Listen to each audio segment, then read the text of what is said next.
Hi all, ಎಲ್ರಿಗೂ ನಮಸ್ಕಾರ.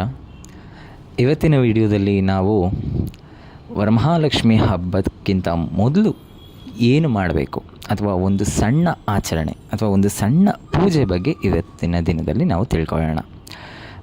ವರಮಹಾಲಕ್ಷ್ಮಿ ಹಬ್ಬವನ್ನು ಯಾವತ್ತೂ ನಾವು ಶ್ರಾವಣ ಮಾಸದ ಶುಕ್ಲ ಪಕ್ಷದ 2ನೇ ಶುಕ್ರವಾರ ಆಚರಣೆ ಮಾಡ್ತೀವಿ.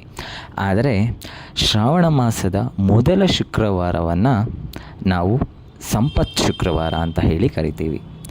ಸೊ ಆ ದಿನದಲ್ಲಿ ನಾವು ಒಂದು ಸಣ್ಣ ಪೂಜೆ ಅಥವಾ ಒಂದು ಸಣ್ಣ ಆಚರಣೆಯನ್ನು ಮೊದಲು ಮಾಡ್ಕೋಬೇಕಾಗತ್ತೆ.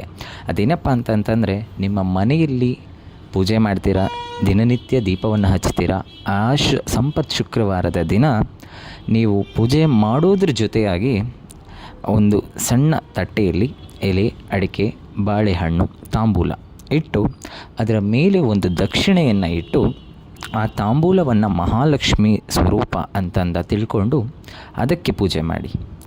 ಅದಕ್ಕೆ ಪೂಜೆ ಮಾಡಿದ ನಂತರ ನೀವು ಪ್ರಸಾದ, ಮಹಾಮಂಗಳಾರತಿ ಎಲ್ಲ ಅದಾದಮೇಲೆ ಆ ತಾಂಬೂಲವನ್ನು ಏನಿರುತ್ತಲ್ಲ ಅದನ್ನು ತಗೊಂಡು ನಿಮ್ಮ ಪ್ರೀತಿ ಪಾತ್ರರು ಅಥವಾ ನಿಮ್ಮ ಮನೆಯವರು, ನಿಮ್ಮ ಮಕ್ಕಳು, ಯಜಮಾನರು ಯಾರಿಗಾದರೂ ಸರಿ, ನಿಮ್ಮ ಪ್ರೀತಿ ಪಾತ್ರರಿಗೆ ಆ ತಾಂಬೂಲವನ್ನು ಕೊಡೋದ್ರಿಂದ ಅವರಿಗೆ ಸಂಪತ್ತು ಅಭಿವೃದ್ಧಿ ಆಗುತ್ತೆ. ವ್ಯಾಪಾರ ವ್ಯವಹಾರಗಳಲ್ಲಿ ಅವರು ಇನ್ನೂ ಉನ್ನತ ಸ್ಥಾನಕ್ಕೆ ಹೋಗ್ತಾರೆ.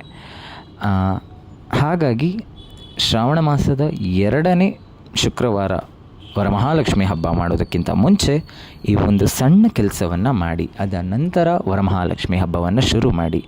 ಆಗ ನಿಮಗಿನ್ನೂ ಅಭಿವೃದ್ಧಿ ಮತ್ತು ಸಂಪತ್ತು ಹೆಚ್ಚಾಗುತ್ತೆ ಅಂತ ಹೇಳ್ತೀವಿ. ಇನ್ನು ಮುಂದಿನ ದಿನಗಳಲ್ಲಿ ಇನ್ನೂ ಪೂಜಾ ಕ್ರಮಗಳನ್ನ ಹೇಳ್ಕೊಡ್ತಾ ಹೋಗ್ತೀನಿ. ವಿಡಿಯೋ ಇಷ್ಟ ಆಗಿದ್ದರೆ ಲೈಕ್ ಮಾಡಿ, ನಿಮ್ಮ ಫ್ರೆಂಡ್ಸ್ ಮತ್ತು ಫ್ಯಾಮಿಲಿಗೆ ಶೇರ್ ಮಾಡಿ ಅಂತ ಹೇಳ್ತೀನಿ. ಧನ್ಯವಾದ.